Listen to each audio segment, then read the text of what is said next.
Welcome back to this week's episode of Open Ranks. This week, I'm your host, Kalem, aka Gotti, whatever it is that you know me as. Guys haven't seen me for a while, but I'm happy to be back on the relaunch of the pod. Once again, want to appreciate you guys for sticking with us through our hiatus, and we're happy to be back on the horse and get some more content out there for you guys. So really, really appreciate it. This week, my guest is a face that you are familiar with, seen on the last few episodes, but you might not know him and his story as well as you know his face. With that being said, I want to welcome to the show Mr. Walter Cooper. What's good? What's good? How you doing? I'm good, bro. I'm living. How you doing? I'm good, man. Enjoying life day by day. That's the only way we can do it, man. You all right? What's up with you? Yeah, I'm good, man. I'm chilling. It's been a minute since I seen you. I think last time we seen each other was at the Devin Haney fight against Ryan Garcia back in Brooklyn. Yeah, where he beat that boy like he stole something. Man, like he stole something for real, boy. Beat that boy ass. That shit was crazy. No, it's always good to see you and talk with you. And like I was saying earlier, people know your face, but they might not know you as well as I know you. So I think this would be a good opportunity to kind of get into some things and illuminate some stuff about your past, kind of what you got going on now. And then I think we'll talk a little bit about the future. We're just kind of starting it out. Just kind of let everybody know where you from. Yeah, man. Louisville, Kentucky. Born and raised. Yes, it's kind of a small city. We starting to get on the map though.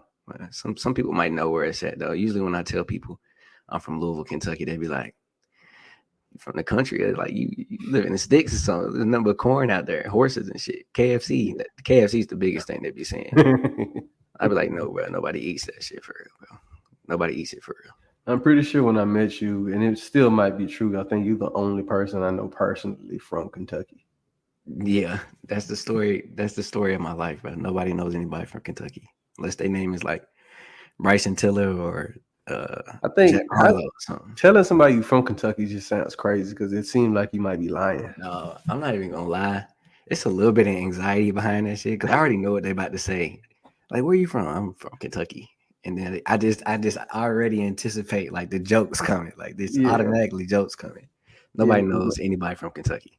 yeah. Like when I tell people we're like, well, I'm from like whatever comes with that, but they at least are knowledgeable about the town for the most part. They might have to think a bit if they're not as familiar with the South, but for Yeah, just off the namesake itself, like it rings a little bit. Kentucky, I can don't nobody know about Louisville, Lexington, all these other places. I don't know any other nah. cities in Kentucky, by the way. Those are the only two. I feel like I can only say Kentucky too, because that's like Yeah, it's a bigger name than Louisville. Whereas you could say Tennessee, but Memphis is gonna ring better. You know what I'm saying? because In Memphis is my by head, itself. Memphis yeah. is Memphis. You feel me? You feel me? Louisville is not by itself. So, seeing as Louisville's not a small town, it's also not a big city. I imagine that there was a couple opportunities out there for you, but eventually you took the path that you took. So, kind of, what was life like before joining the military for you? Oh yeah. So like typical upbringing and really no hardship. I just know when I turned 18, I wasn't ready for life. You feel me? I ain't prepared myself at all. I was just kind of out here. But it was fun though. Like I ain't gonna lie, Kentucky is fun. I enjoy going back and visiting with friends and stuff like that. But it's just different now because I've been exposed to so much more. But when I turned 18, it was kind of rough, bro. I couldn't really sustain life on my own. It was like working two and three jobs, still not making a whole lot of money, kind of fucking off the bread at the same time. Young partying, bro. We was really just out here living life, but ultimately it's like something had to change, bro, because I couldn't keep doing that. I had to get up out of there. How old was you when you decided to join? And like, how was the process for you? Like, was it harder because you didn't go straight out of high school? Did it seem a little bit easier? Was it a longer process? Like, how did that work for you? Originally, my dad was like, "Nah, you shouldn't join the military. Just try to figure it out, because that's what he did." But eventually, it was like, "All right, we got to figure something out because this ain't working." But yeah, I decided. Me and him sat down and had a discussion at the moms and gave me like an ultimatum. She was like, "You got 6 months. You either gonna go to school or you gonna go to the service." Like she didn't really mean that, but she was just trying to like push me. You feel me? Like Mm-hmm. trying to get me going. And me Because and I was dad gonna sat ask where down. the idea came from, and now I see it's kind of Yeah, yeah, yeah. It yeah. stemmed from that. I mean, honestly, it was really a no brainer though because of all the benefits that I received. And I tell anybody like, even if you don't come in and stay forever, like just take it and do like 4 years or something, and just to get you out of it. Because as soon as I went to basic, like it was a whole different person after that. You feel me? Like discipline, like I had a steady check. I was gone. I had a mission. I could foresee a future in this career. You know what I'm saying? I had something to look forward to, versus like being back at home, still doing the same shit that me and my friends was doing every day. Yeah. So backing up a little bit, you mentioned you had a conversation with your father. How did that go? And then kind of, obviously, you said he wasn't in the service, but what were some things that? Because I know, knowing you, that y'all were close and you look up to your father. So how was that relationship? And then again, what was that conversation like when you decided that this is what you was gonna do? Yeah. I feel like Pops is, my confidant, somebody I talk to about everything, like even on a friendship level now that I'm an adult. But watching him do what he did, like that was my role model. You feel me? That was my hero. So in terms of like our relationship, yeah, anything that he ever gave me in terms of advice was always 100. Based on his experience and the love he had for me, I just knew I could trust it. He wasn't gonna lie to me. So when we sat down and had that conversation, it was like, all right, we need to figure something out. And then like the military came about, and it was like, all right, this is what makes the most sense right now. It's going to provide a house, a roof over your head. It's going to provide you with a steady check. You're going to be able to go to school. You know what I'm saying? They'll pay for that. Like Mm-hmm. it'll allow you to see the world. It was like a no brainer. So we sat down and had a discussion. My uncles was in the service too, but they was like Marines and Army. And I had another one that was Navy too. My dad got four. He got three brothers, so it's four of them. He the only one that didn't go to the service, but you know, based on their experiences, like we It knew, wasn't foreign to you. Like you kind of knew nah, a little like bit of my what grandfather, went into it. yeah, my grandfather's both on both sides was both in the service. Like it wasn't too foreign, but it was like, all right, we need to figure out which one is gonna be the best one. Because I ain't trying to be on no front line. Yeah. The Air Force was gonna provide me with the most money, they say, and the safest outcome. So that was the choice right there. Not more money. I don't know why people think that. We all get paid the same thing. Yeah, we do. I think in terms of like the special duties, some of the deployments you get, like if you're a flyer, you get all that per But ain't diem. nobody actually thinking about that. They think the Air Force literally gets paid more money. True, Like it's a true. different job. Yeah, I don't know. I don't get it. It's not considerably much more money Now now. the lifestyle is way different, but the money. Yeah. Um, I just remember oh, talking to your brother about his experience. Like, oh yeah. no, I mean, he used to call me like when he was going through all that, and I was able to look at it from a lens of somebody who's experienced and just kind of hearing some of the shit that he was doing and what was being done to him. I was like, oh, y'all yeah, all upside down. Like, yeah, not at what all. y'all got going? But so it wasn't hard finding a recruiter and getting a job lined up and all that for you. The first recruiter I went to was like the only one in Louisville, right? So I went there, and the dude was like putting me through all the hoops, and I'm like, what is this? Like, it felt weird, right? So I was like, all right. We ended up not going with bro and ended up leaving because it just didn't feel right. And I ended up going across the bridge, which is in Indiana. It's a small town called Clarksville, Indiana. And they had a recruiting office there too. But those same offices shared the same MEPS, which was like downtown Louisville, which was weird. I ain't know nothing about that. But either way, this recruiter was bounds and leaps over the last one. And the funny thing about it is like the first recruiter was a black guy, the second one was a white Hmm, dude. And the white dude was way more helpful than the black dude. I don't know what he was going through. It was weird. interesting. So you get picked up. You chose your job, or did you go in open mechanical? No, I chose my job. It was like a year long process before I shipped out. And of course, I told the recruiter that I was ready to go, whenever something came available in the career that I chose. But he was like, all right, he went with it. But he ended up definitely offering me a position in security forces because it was like it leaves next week. If you're trying to leave, you feel me, you can take that one. I'm like, nah, I'm Yeah, good. I think that's a running theme in most people's experiences with that. Yeah, you too?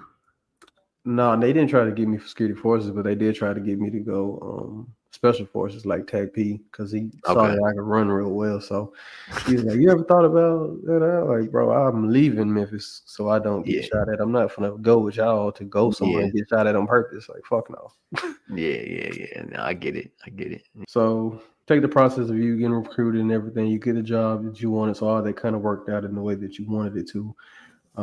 Get the basic and then eventually tech school. So those processes are kind of melded together almost like they're separate, but in the grand scheme of things, once you get further in your career, that's all kind of one period, one stage, I would say, in my opinion. So, Yeah. what were some takeaways from that? Your experiences with basic and tech school, kind of the highs and lows that came with that.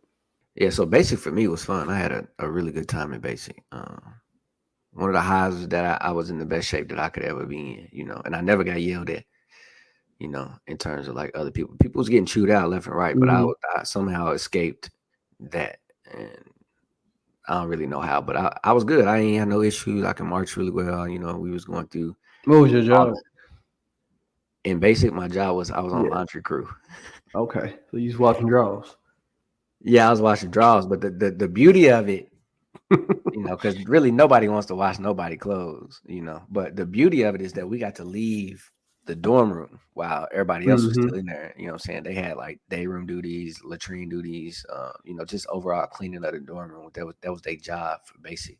But mine was laundry, and laundry was out of the dorm and downstairs, like away from all of it. Like it was really just me and other trainees in there the whole day. And we would be in there milking the hell out the time too. Like, yeah, we got hella laundry to do. It was a lot of laundry. You gotta think you in a dorm with 50 50 motherfuckers. grown men. Yeah. 50 grown men's worth of laundry. Like, it might take a little bit of time. It was four of us in there doing the laundry, bro.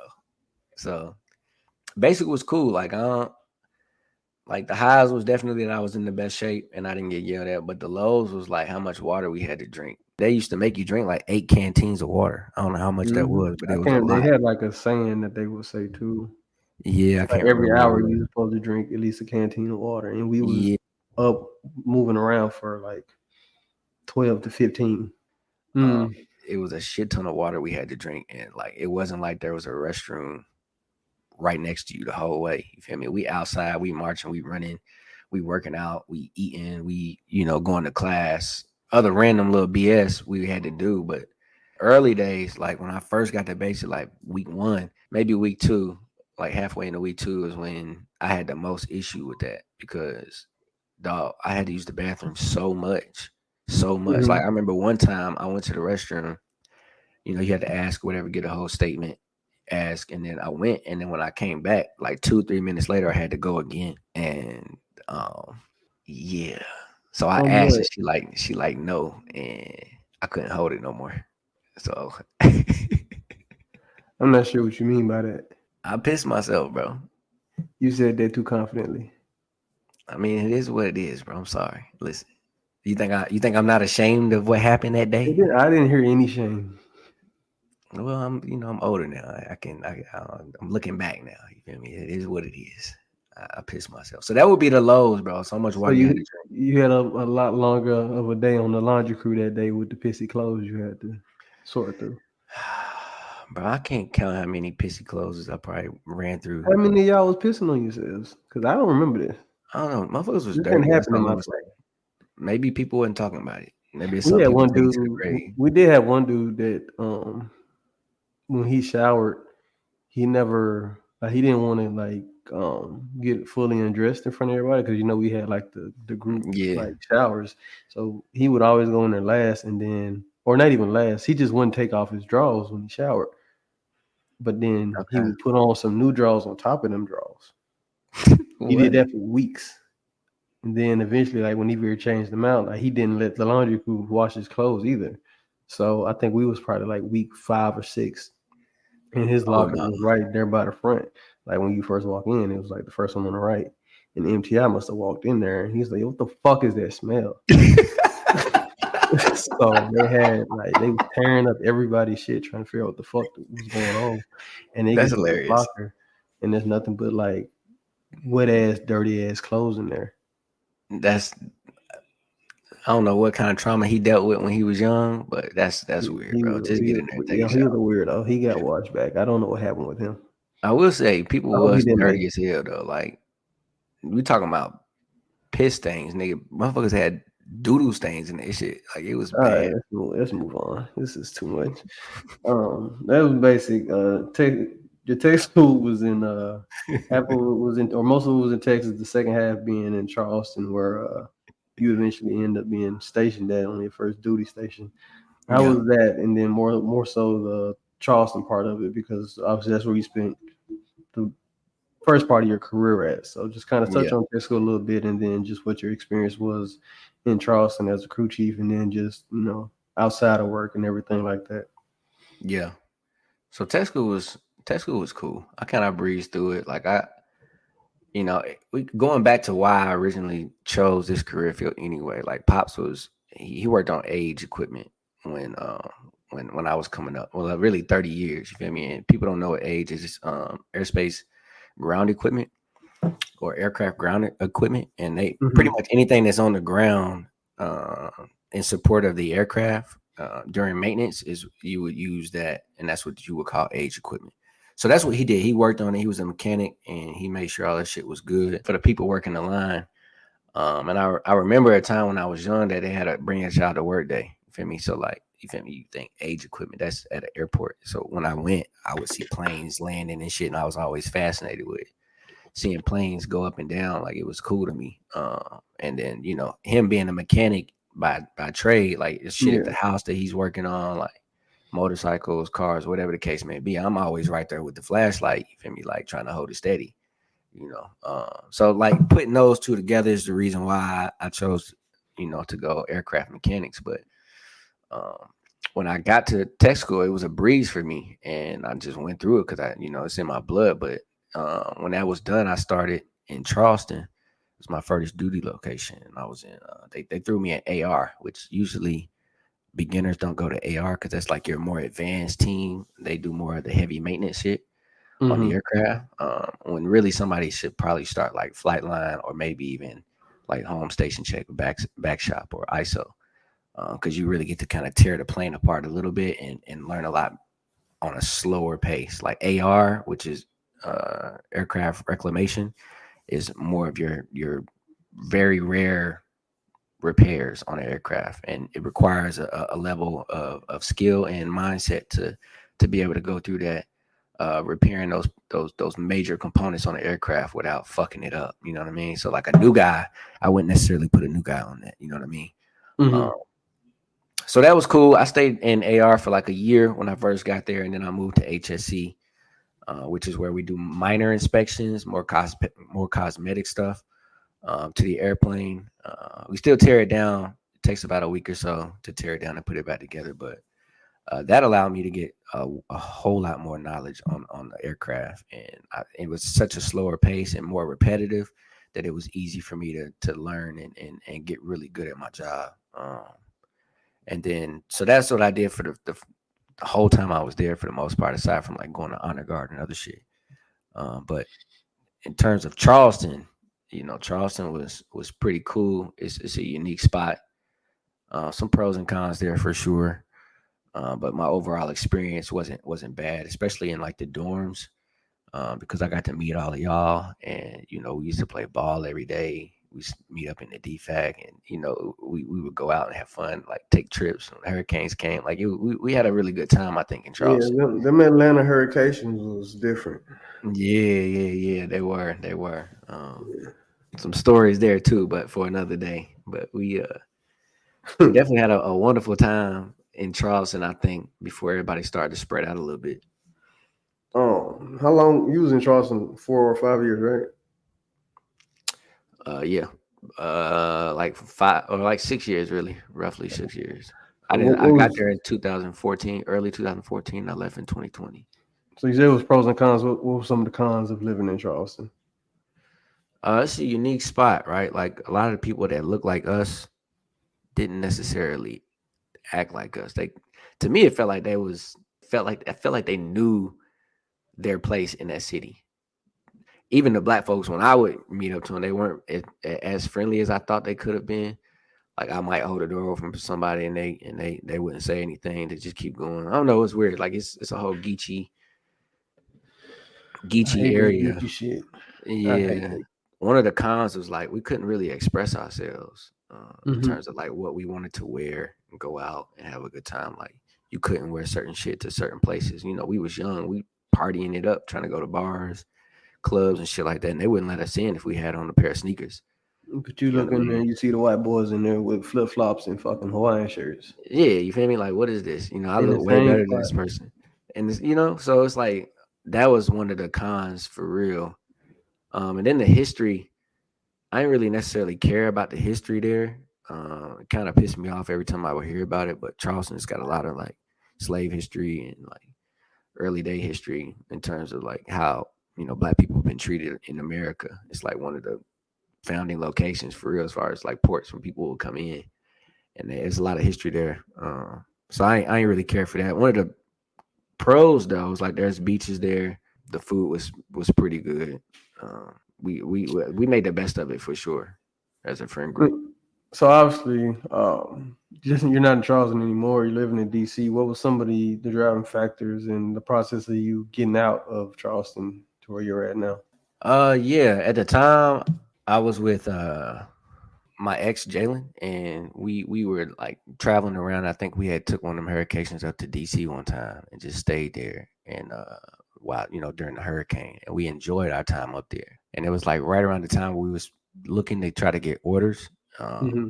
and it just so happened I had got an email from one of the hiring managers up at this new unit here in DC, and they put you through the process and everything, and we started like kind of looking at it and thinking about possibly moving up there and pursuing that. And we was like, yeah, fuck it, let's do it. Like, DC, we had a great time when we was there. Let's go ahead and try to do it. And that process was kind of lengthy though, because you had to get letters of recommendation just because this unit is like prestigious. You need a clearance, all of those different things. It takes a little bit of a time to get in there. So you need like supervisor recommendation, commander, all of that, the whole 9 yards up to, what I'm saying, before you can even get considered for the position. So it ended up taking like a year and a half before we even made it up there. But that was the process and the reason we actually came, because it was a good opportunity and it was a location that we wanted to be in. How do you like it so far? Like how you like living in DC? How you like working in DC? How is the new position that you're working at? I don't know what it is that you do because you can't tell me, so I don't can't tell everybody else. But as much as you can divulge about that position, like what all are you liking about DC and the new job? Yeah. So DC is actually a really nice location. I think it's perfect in relation to everything on the East Coast. It's in the middle for the most part. I'm 5 hours from Charleston, 6 hours from Charlotte, um, like 4 or 5 hours from New York City, and this is all in a whip. I can catch a train in any one of those spots, and it's pretty dope. The difference between DC and Charleston is the culture for sure, right? Yeah, They don't call it Chocolate City for nothing. It's a bunch of beautiful black people here, and they thriving, and I can rock with DC that. my second favorite city after Atlanta for the same Yeah, reasons. exactly. And then, like I said, everything is fairly close. Like I can be in Brooklyn, New York, in 5 hours, bro. It's not that far.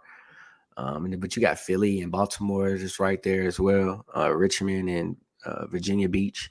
All of those things are like right here in this little pocket. And it's like perfect, perfect for traveling, especially if you not against road trips. So that would be the biggest difference. The new unit though. It is a prestigious unit. I mean, I'm at Andrews Air Force Base, so you can kind of put two and two together if you want to. It's in terms of the location and the career field that I have. I'm a crew chief, so that's about as much as I can really say about it. But like I said, if you know, you know. If you don't, I mean, I'm sorry, but I signed the NDA. All I really can't right, say much more than that. incognito. Yeah, but it's cool though. Like the culture is different. I only work with NCOs. I don't work with airmen, which I do miss the airmen from Charleston. Well, just period. Working with airmen, being able to mentor them, shit like that is something that I can't do now. Because it's a bunch of hard chargers up here, and if I thought I was a hard charger back in Charleston, I had another thing coming when I got up here. Because all of these dudes are hard chargers. Like I said, you had Yeah, to be vetted to get into this position. You had to meet the criteria, and you had to get all those recommendations to get here. So all of these guys are hard chargers. There's women here too, and you don't really got to worry about nobody fucking up. Like everybody's an NCO. You feel me? Like that airman phase is gone. Like you know what I'm saying? You ain't really got to worry about it too much. How long you been there now?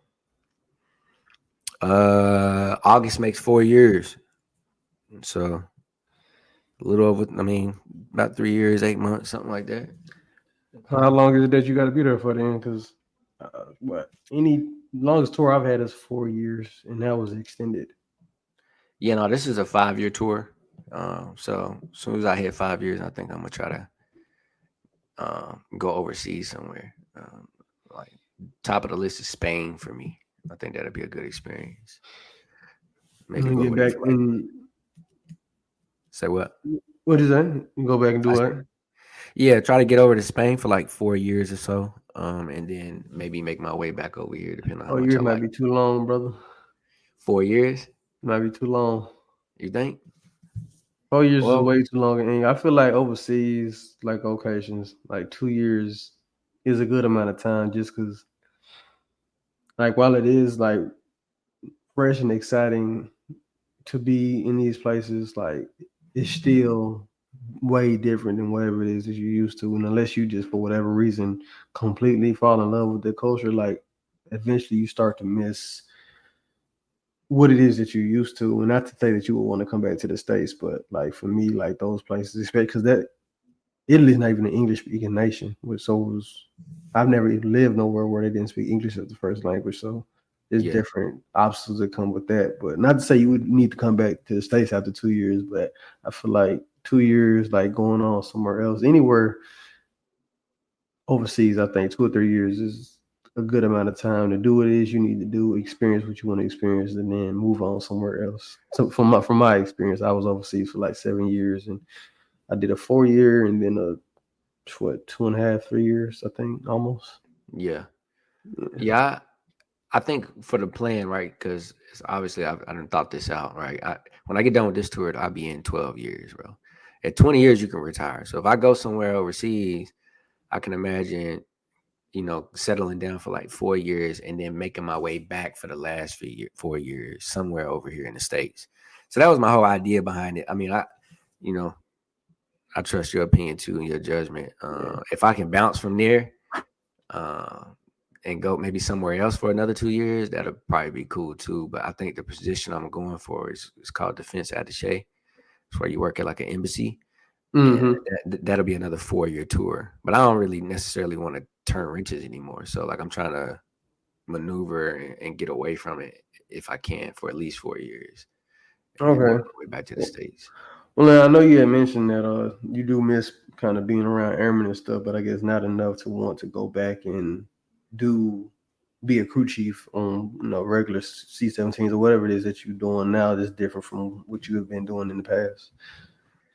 Gray tail world is different. You getting people fresh out of tech school, and they like deer in the headlights. They don't know nothing. You got to literally show them the ropes. You know what I mean? So like to me, it's a little rough in the beginning doing that because you don't never know what you're gonna get as far as airmen go. But once you get them and they start to develop, that's when it gets kind of fun because you get to mentor them, kind of show them the game, and like watch them succeed. You writing packages for them and watching them win and seeing their faces like they're your kids for the most part. You know what I Yeah, mean? it's definitely like having kids. Yeah. So like, not to take anything away from people who actually got kids, but like when you got airmen, they like No, because dummies. no, I get it. I get what you're saying, but like, because with your kids, you have more say so over like what happens to them if they, what I'm saying, do this or do that. Like when you got airmen, like these grown people you are responsible for just like they are your kids, but I Yeah. also don't have uh as many pathways to correct behavior or influence decisions or consequences as I would my own child. So it's that much Yeah. more fucking Yeah. irritating. Yeah. It's definitely irritating at times. I will say that. But it'd be funny though at the same time, especially when it ain't your Oh, truth. yeah. No, I mean I love having airmen. Like that's my favorite Yeah. part about being a supervisor NCO, like interacting with airmen and like you said, like mentoring and teaching and helping Mhm. them with problems for sure. Really, that's my favorite thing about it. But Yeah. Yeah, Sometimes you get some trouble ones, and that will definitely test you. that's why I say being up here with all NCLs is cool, but it's like you don't get the chance to like really teach or mold anybody or like laugh at some of the dumb shit that they would do. You know what I mean? Because it doesn't happen. It just don't happen. But definitely mentoring the young guys is a highlight for me, and I want to So get you back you to just that. don't want to go back to turning wrenches on Great Tales no more. Nah, I think I want to at least get to a position where I have enough rank to where I don't have to turn the wrenches. You know what I mean? I can kind of um, like guide the mission more so than actually put boots on the ground doing shit. You know what I mean? Yeah. But who knows? I think I at least had to be a master sergeant before I can do that. I'm only a staff, so I got 2 more ranks to make. Which hopefully this time around I We make should it. have some good news coming here in a few weeks, Yeah, hopefully, definitely. or whenever they release that. I think it is I think it's end of July. June, Yeah, June, July, early somewhere July. around like that. So yeah, next week, couple weeks, you should be getting some good news. Yeah, definitely. Long time coming, overdue. Man, what? Beyond overdue. This would be my third, fourth time testing. Ooh, Been kicking yeah, my ass. thought I was done. We'll talk about that later. Talk What you about talking that about? later. You don't want to tell the people right now? Hell no, this ain't about me. This about It's you. about me. We not talking about me right now because this will be 3-4 hours. We start talking about my shit. Hey, man. We'll And I get got through it time for none of that, man. But kind another of time. trying to switching gears here. I want to talk more specifically about you yourself. So I've known you for at least 10 years now. I would say, yeah, at Yeah, least it's 10 years. That's crazy. a decade. I know I met you when I was 19, 20. You was 21, 22 years old. So yeah, both of us is coming up on that, if not past 30, coming up on 30. So we right around 10 years. And I would say between the five of us out of that core group of friends that we have, myself and you probably had the most growth personally. And when I say personally, I mean just kind of if you look at where we was at those times in our lives, the way that we think, the way we talk, the way we act, the way we dress, Hmm. um, how we interact with the world, how people view us, I think has drastically shifted. More so for yourself maybe than me even. So I was wondering, do you see that change that I've described in yourself? And if you do, what do you think brought it on? And do you even see it at all? Um, yeah, a little bit. I think time is what kind of molded me to who I am now. Nothing happens overnight. Do I have anything that I can say actually triggered it? Maybe moving to DC from Charleston because DC allows for everybody to just be themselves. They can express Mm-hmm. themselves any kind of way. You know what I mean? You mentioned like the way I used to dress. Well, part of that is because we was in Charleston. And on top of that, it's like you leaving the nest. You finally somewhere where you still trying to figure that out a little bit. You know what I mean? Mm-hmm. I remember a time with you where you used Why to we keep wear. talking about me? I remember a time with you where it kind of triggered for you as well. When we used to get on you about the sweat jeans, but I don't know what you're talking about. okay, all right. My But either jeans way, were my Charleston, jeans were sized properly for the times. I think people would disagree with you, but we gonna move on. My jeans were sized properly for the times. We wore bigger jeans back then. They're coming back. So really, if you want to look at it from a certain viewpoint, I was ahead of the curve. I don't think your pants fit in the waist, They did. but you had to wear. You know what? You had to wear shorts under them joints, That was the style, brother. I don't know what you want me to say. and it was longer than they needed to be as well.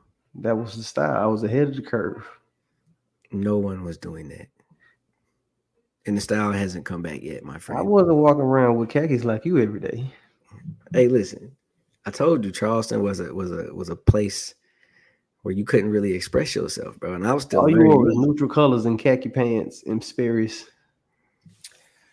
All right, bro, we really about to go down this and road. button-up shirts. You don't want to go down this Coop road. kept a button up. Hey, man, I was clean though. It didn't even matter. I was doing Hey, numbers. we could do some side by sides. pull up a side by side right now and see who winning. I ain't got the technical expertise for all of that, but we can throw some side by sides, do a poll. Hey man.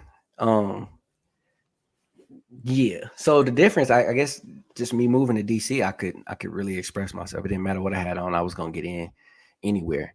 Yeah, They didn't really care about that. You know what I mean? With Charleston, it was like it felt like they was trying to keep the black folks out of the club so it for the just gave most you part. more opportunity to experiment with yourself. Yeah, experiment. And then obviously getting older and becoming more and more mature, having more responsibility, getting married and trying to take care of a household and lead a household, all those different things, taking into account, as far as maturity goes, it definitely takes a toll on you and makes you grow. Um, so, but I can't really say that there was something that actually like made the shift. It was just time and location. Mm. I can feel that 'cause, like I said, I know living where I was living in England like that changed my life.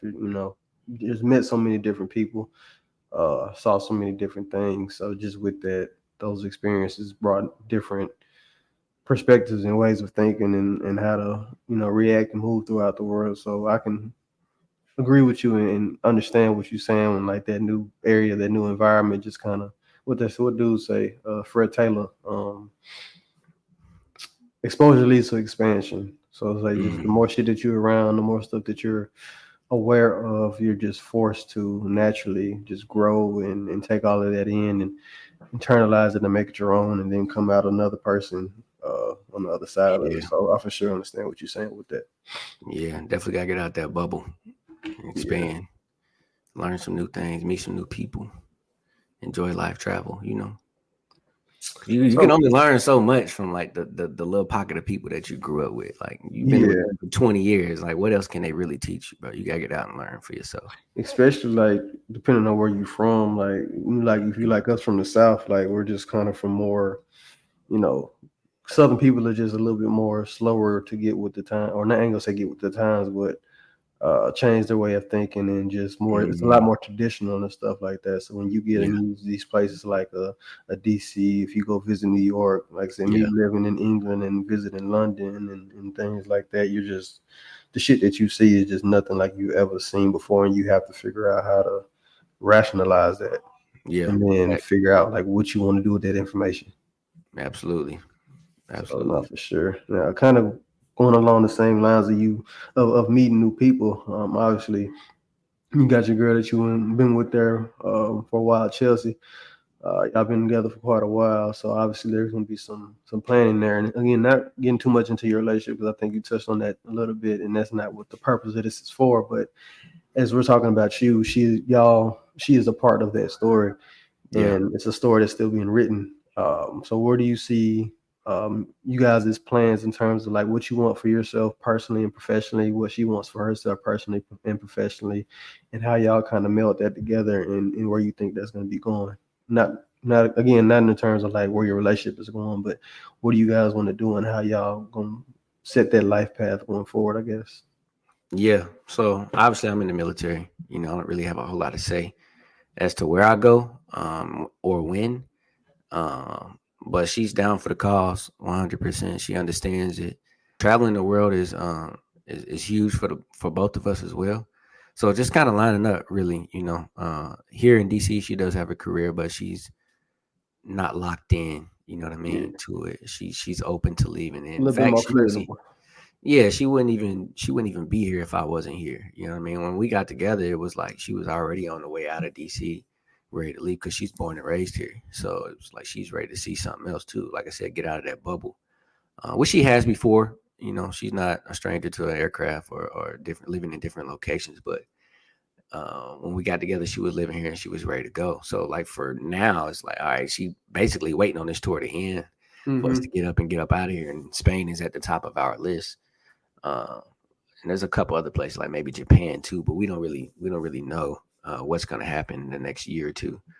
But the goal is for us to travel, and she's coming. So that's the biggest plan. And obviously start a family and just continue thrive and do what we want to do when we want to do it, and not really too much worried about the financial burden of it, or at least have ourselves in a position where we can do what we want when we want. So, kind of looking at it professionally, back when we started doing this, it was myself, you, Henry, my brother, and Gary. Out of those five men, you are the only two still left in the military. Yeah, So, how yeah. much longer do you think that's going to be uh, the status quo for yourself? Don't speak for me. I don't know what I got going on, but for yourself, what you Hey, think? listen, as long as we can stay out of trouble, I mean, we both pushing on 12 years, you know what I mean? So that's really just Yeah, I hit we over 11 we, in June. you feel me? We over the hump for the most part. So like to me, it's like, all right, I ain't got but like 8 years left. Why wouldn't I go ahead and just stay in? Like it would have to be a position somewhere that I can get that was paying me well over 160, like at least Right 160 now, right tomorrow. now. You know what I mean? Just to outweigh some of the benefits that automatically come with the military. We automatically getting 30 days of leave every year. The Hmm. the parental leave, all of that shit is really good now. It's getting better. Things are changing from the time we was young airmen 10 years ago. To me, it's gotten a lot better, and I think, like I said, if we can stay out of trouble, shit, 20 years is on the horizon, and I'm pushing for it just to get the disability. To get the I need disability and the two regular checks. retirement, you feel me? I need two checks along Two with checks. maybe another career after that, So I think a lot of people miss that. When 20 years is quick. You join when you 18, you done at 38. Yep. That's two checks for the Yep. rest of your life. I'll be 38 when it's all said and done. You feel me? So that's something that people overlook as well, because you can retire at 20 years versus people still working till they 65, Yeah. or 30 plus years at their career and still have to work, because they ain't either set it up right or, whatever the Yeah. case may be. I mean, by the time we retire, we probably gonna have to work just the way the goddamn the economy is. But knowing that you got at least two checks coming on top of that, you ain't got to work for no more. On top of whatever it is you're doing, like Yeah, I can't wait to hit that point because man, what? I need that. I'm They checking they out they at work 20. they working me for it.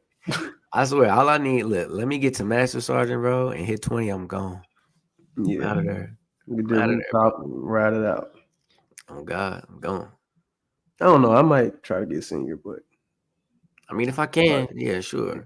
But 20 years, at that point, I'm like super preparing myself to get out and just live life. You know what I'm saying? yeah, Hopefully, I'm in a position where I got enough passive income with other endeavors that I can just live off them two checks and whatever other little passive income I'm making.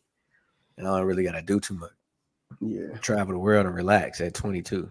I mean, at 41, my bad, 41. So, Moving on to the last point that I have, or the last kind of conversation piece that I want to have with you, before we get to the end of the show, is just kind of discussing our group, right? Litty Titty. yeah. Something that we used to kind of say, that was the name of the group chat. It was a saying that we had around that time when we was in the dorms and we was young and turned. We was going out Yeah, all the time and everything really was Litty Titty. Like it was. it was a lot of shit going on. But like I said, man, we've been friends for a long time and lots of things has changed. So just want to kind of get your thoughts on why you think we've been able to stay friends this long, all of us, and then like what our friendships look like in the future. Obviously, things are changing for everybody. People have kids now. People are married or Mm, not married. We are living all over the place right now. There's just a lot of yeah. things that are different. But what do you think will stay the same? Uh, I think the chemistry that we have and our level of friendship to where we can communicate about anything, good or bad. Like if somebody fucking up, we gonna tell them about it. You know what I mean? And it stems from like our days back in like the dining facility on base in the dorms, right? Mm-hmm. And the reason we was all in there every night, For breakfast, lunch, hours. dinner. You know what I'm saying? Because it was so much good chemistry in there, and we would laugh and joke and talk about everything, and we was all kind of like in the same space in terms of like where we are in the phase of our life. We was all making about the same amount of money, which really wasn't too much.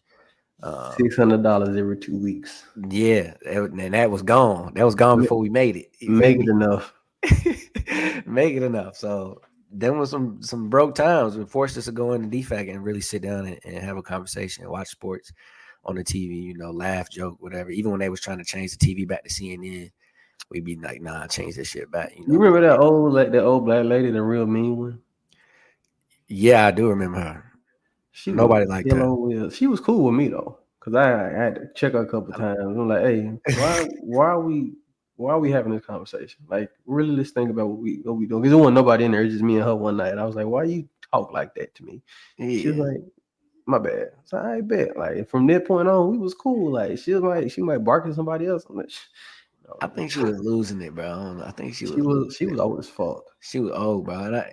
She was mean. I mean, she wasn't mean to me, but it was just like, what's the point? You know what I mean? Like, there's no need for this. Like, we not really doing nothing in here. Like, we just having a good time laughing. And Y'all that in was here serving up unique. waffles and cordon bleu.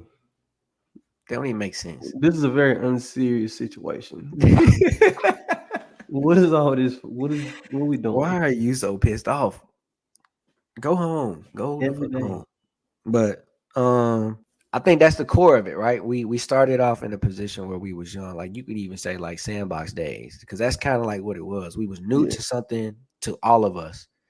Like the military was new to all of us, and it was like day one for all of us. So we was like friends from then. And the reason we still together now is like I said, because of how well we communicated amongst each other and how we could laugh and joke and not hold no animosity toward anybody and really benefit from these different walks of life, because everybody from different spots, right?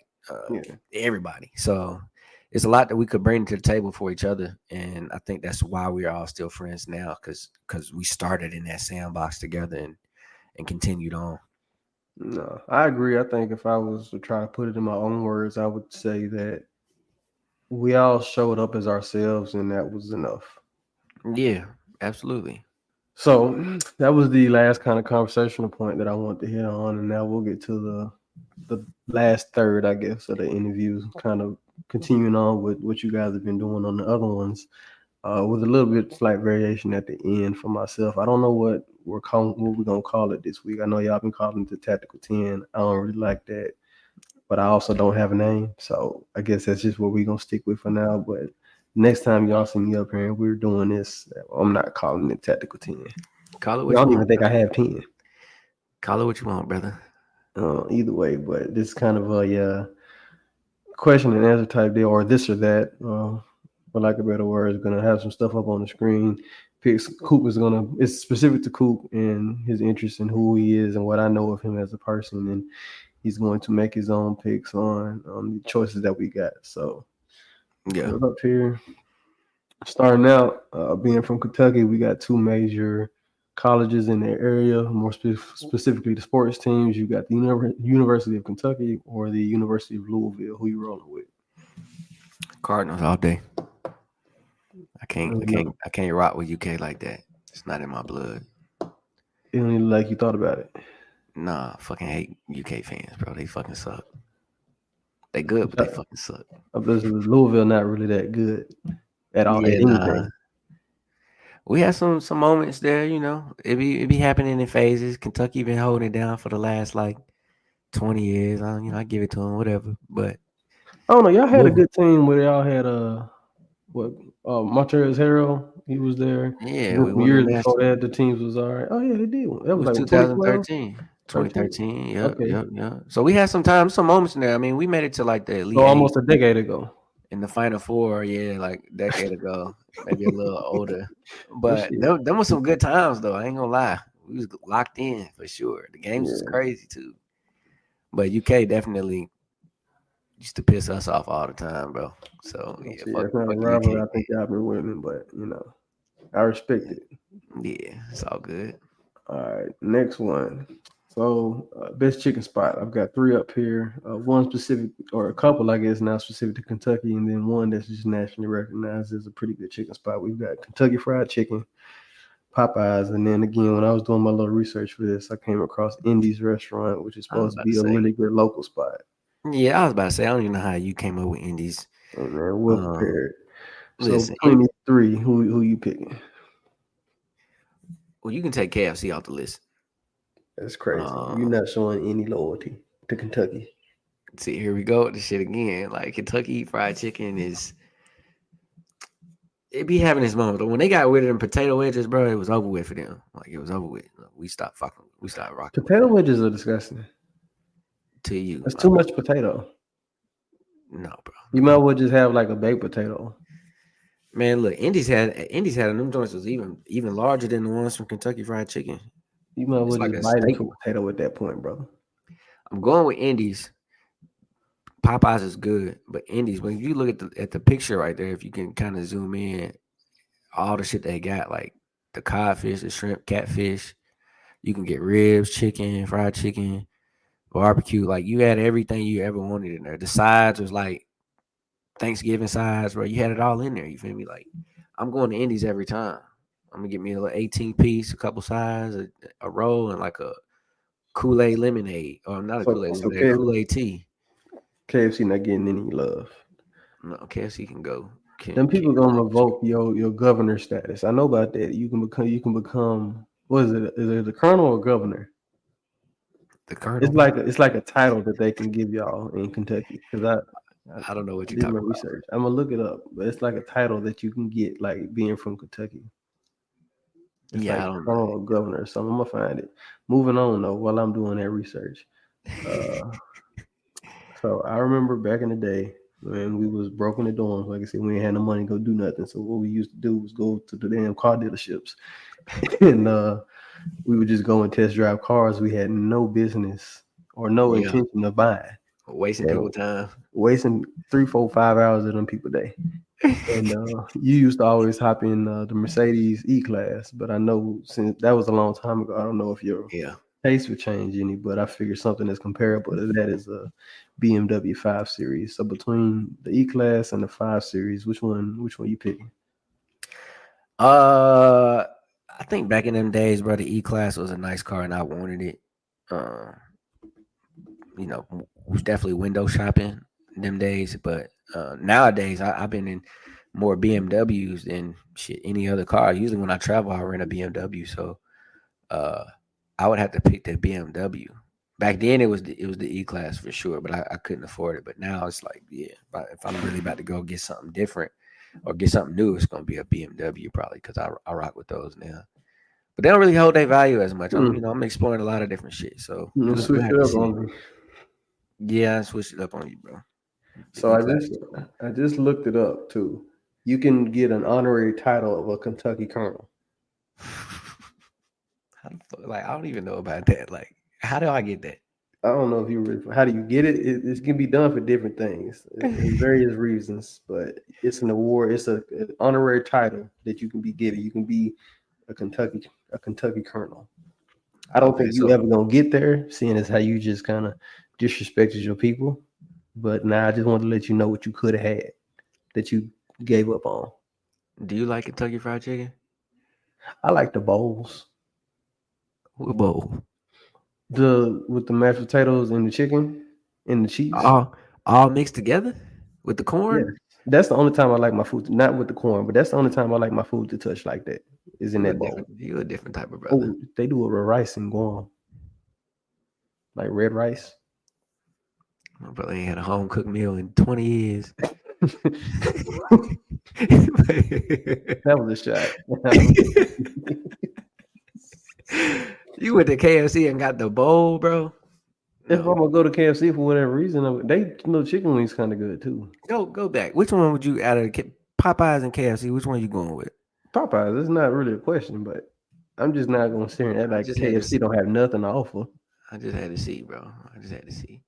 I'm KFC not a don't have nothing fool. to offer now, bro. It's not I'm good. not, that shit is okay. If you somewhere and you tired of whatever it is you've been eating, you can go get KFC and get full. That's all I'm saying.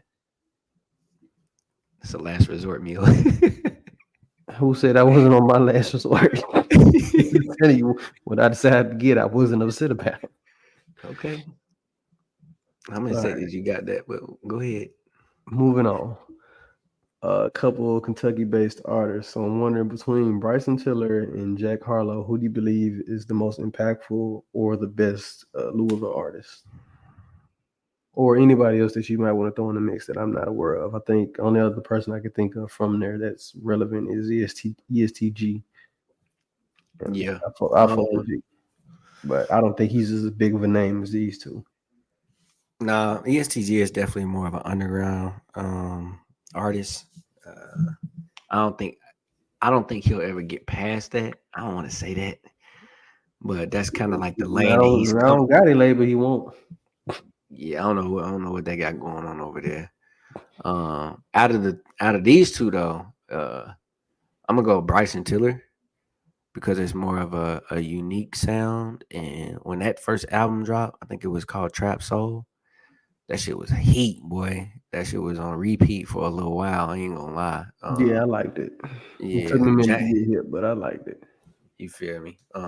Jack is another strong artist out of Louisville as well. He's got them singles that you would hear every now and then that just be bops, they club hits, and they just be rocking. So I like Jack Harlow too, but to me, I'm picking Bryson because I think his sound is better, and as a feature, he does better too. And he's been putting out some heat too here lately too. So So you taking that's why Bryson over Jack? yeah, I'm gonna take Bryson over Jack. I'm gonna take Okay. Bryson over Jack for sure. All right. So, Oh kind of shit. revisiting the conversation that we have amongst ourselves, we've been having since we lived in the dorms. Actually, we got a term for certain individuals who are multifaceted, talented in lots of different areas, and not just like talented, but like supremely talented in a lot of different areas, and we call them Yeah. super niggas. So, two of the main ones that we discussed is Jamie Foxx and Chris Brown. These are two guys who are good at a lot of things, like really good at a lot of things. So Yeah. between Jamie Foxx and Chris Brown, who do you think is the most talented artist? Um. So the meaning behind the super nigga, right, is like you had to be exceptionally well at least three things. Exceptionally talented at least three things, right? That's the criteria. Yeah, that's the criteria. Like there are a lot of people out here with just two, but not a whole lot of people out here with more than two. Like, for instance, Jamie Foxx. This man sings. He's a comedian. He acts really well. All of these things that he does really well, which we consider him a super, right? He's got a couple of Oscars, I think. Mm-hmm. I don't Um, know. Actually, I said that like I knew. I don't know. He might. I wouldn't be surprised. I think he does for Ray Mm, and Django. It's like I that's think one of my Django favorite too. movies. Yeah, crazy movies for sure. He killed Ray, I ain't but never seen that. my brother, you would have thought that was Ray for real.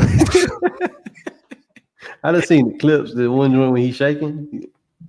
Yeah, yeah, bro. He was going crazy the whole movie, bro. He was. Um, so yeah, these two are like the pillars, like the probably the leading guys as far as super niggas go in our list.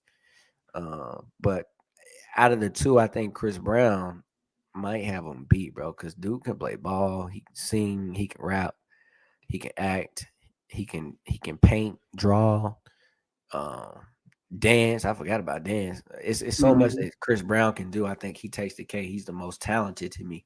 But Jamie Foxx he ain't no sleeper. You can't I don't sleep know. I on him. just feel like the thing that Jamie Foxx is good at, like the how do I explain it? 'Cause I'm not gonna say he's a better like singer or musical artist than Chris Brown, but I feel like the peaks in each of their different talent areas, if you Hmm. was to average them out, Jamie's would be higher than Chris Brown's is in the other stuff. You know what I'm saying? So Like what you mean as I far as don't like know the if Chris music? Brown is as good of an artist or like a painter as Jamie Foxx is at being a comedian. Ah, okay, I got you. Or So you said they were more successful in their own lanes, doing what they do.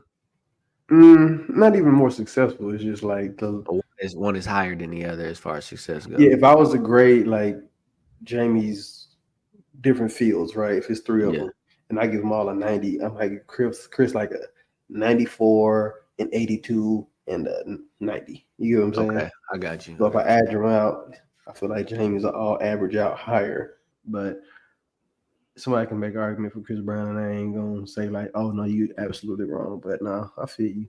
Yeah, All right. I think I like Jamie Foxx better though. What like, as a person? Yeah. I mean, yeah, I remember what they was talking about when he got sick, and they were saying he was a clone. he had came back out, and they was like, "Nah, he can't be cloned because he back with them white women. It got to be him. It's definitely him. It's definitely him." It's crazy. Well, shit, Chris Brown like him a little lighter too. So shit, Hey, people like what they like, man. hey, man, I done been all over the place. Try it all. Yeah, yep. Oh, he don't speak on it. Who? Not me. This is about you, man. I don't know why would you talk about me. Shit, I'm for the black women.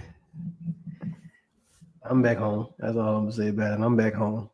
Mm-hmm. You know, telling what you was doing overseas. It's not important. I'm not there no more. Don't worry, your day is coming. I'm back home now.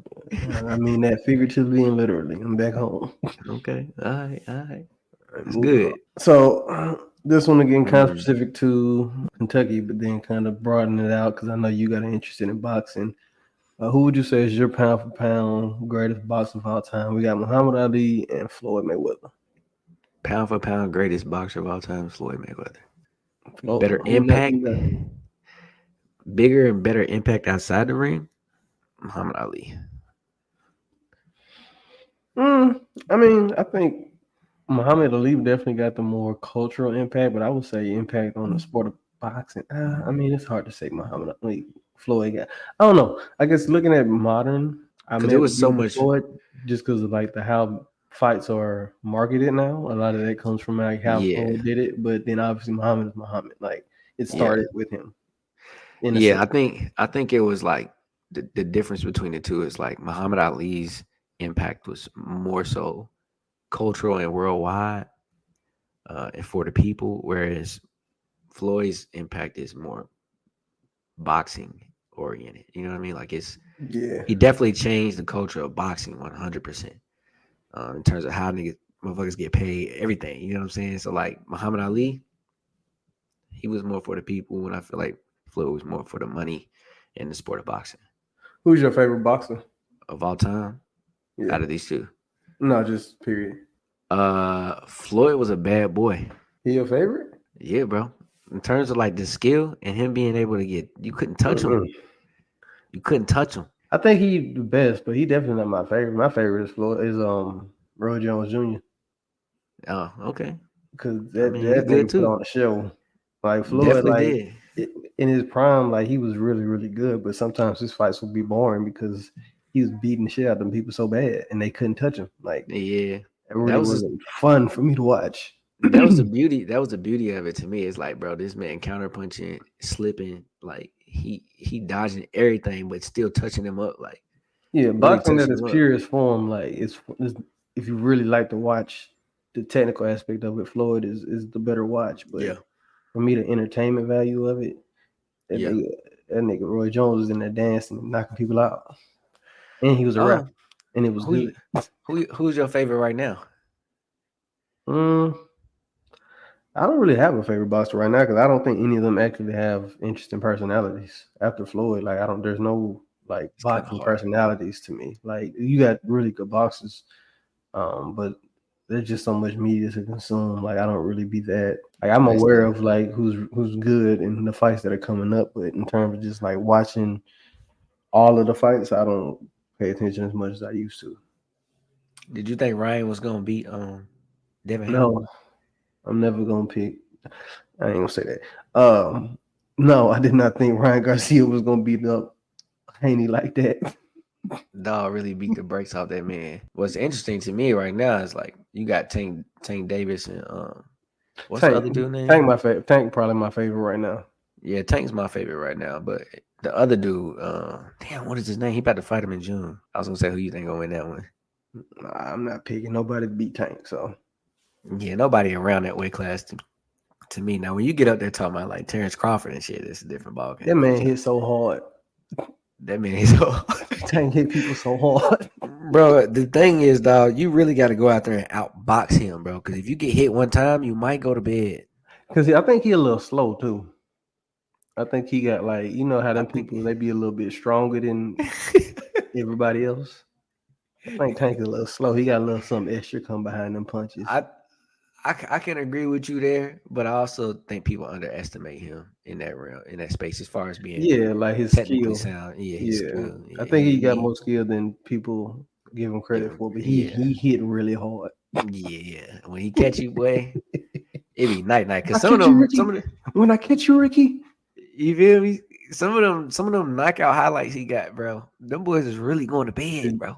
The joint when he got the body shot on Garcia. Oh my That god. one, that one, and then there was another. I can't remember the boxer name, bro. That was like near a corner, and he uppercutted that boy, and that boy just out.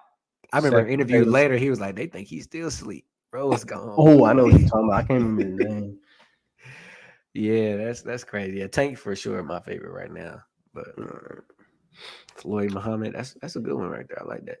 All right, next topic. We got okay, so this is my kind of switch up from the normal we've been doing. So instead of doing this or that, we're doing would you rather. What the fuck? So would you rather transform into a random animal for 4 hours every day or do a random job every day for 8 hours on a standard 5 day work week?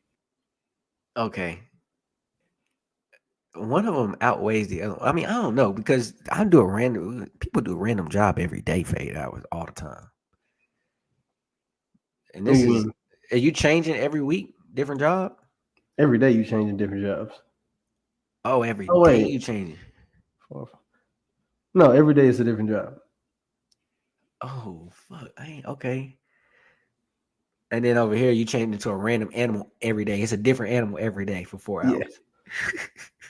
You could be Who a sloth. thinks of this? Who the fuck thinks of this shit? You ever seen Dirty Jobs? Yes. So thinking like the shit he be on there doing, you could do one of them jobs every day for 8 hours, or you could be like a bird for like 4. I'm doing a random job just because I think it'll be more interesting. I think it'll be more interesting because I meet so many different people with different walks of life. You ain't never seen them videos of people putting GoPros on like cats and shit, and then just seeing what they be doing. You don't think that's more interesting? I wouldn't want to be like a sloth.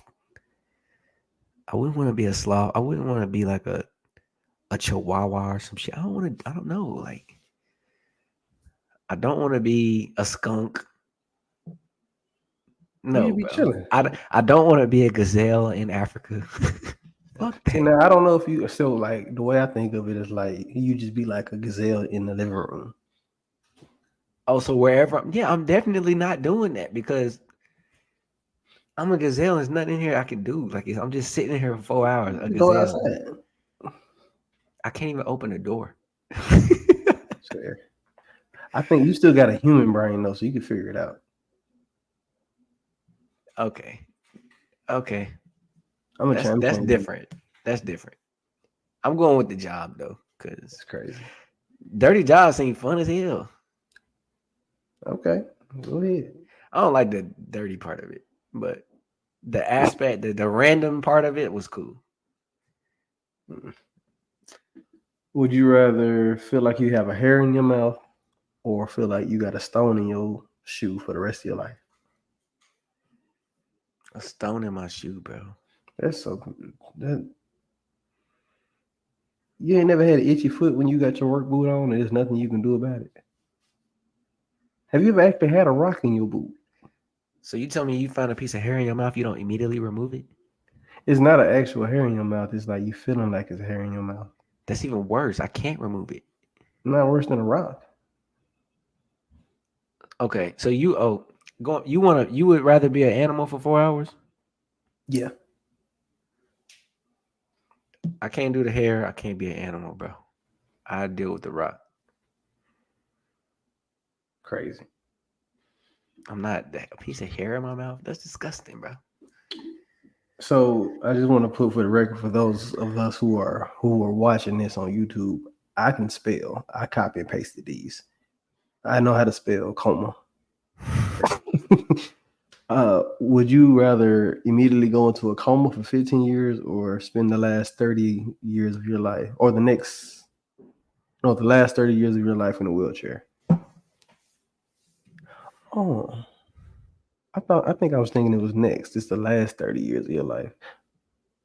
It's kind of weird because then at that point you wouldn't know you got 30 years left to live too, which is kind Nah, of you wouldn't. You wouldn't know. You wouldn't know. well. If it's the last 30 years, and at the end of year 30, you're gonna die. Yeah, but I think if that actually happened, then I wouldn't know that I had 30 years left. Nobody knows when they're gonna die. You just Well, you do happen know to because be you're in. picking.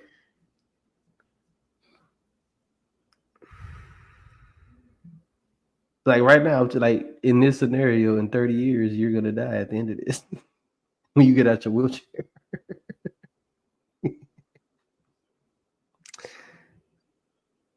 I'm gonna go with the 15 years, bro. For sure. Because I ain't missing nothing. Definitely missing something. You gonna be asleep. You didn't miss it. You can't miss it if you didn't know what happened. Yeah, you missed it because you missed all of it, bro. Like 15 years. I'm still mad. I gotta choose this. I'm not happy. I gotta choose this 15 years because 15 years is a long time, bro. You gotta think we ain't even been in the service for. We only been in for 10, bro. How Close. much has happened? How much has happened? I mean, but how much is the same?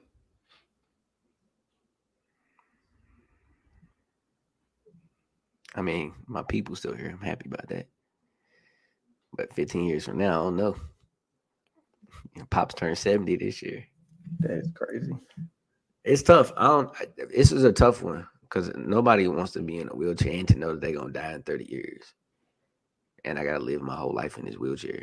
Well, let's change from last 30 years to next 30 years. Did that change your answer at all?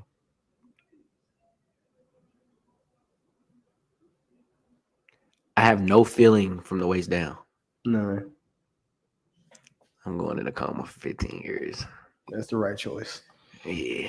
So That's the right choice. I'll be what, 45? Yeah. And I think this is the last one I got for you. Would you rather fight a gorilla once per year and you got a sword, or fight a chicken every time you get out your car?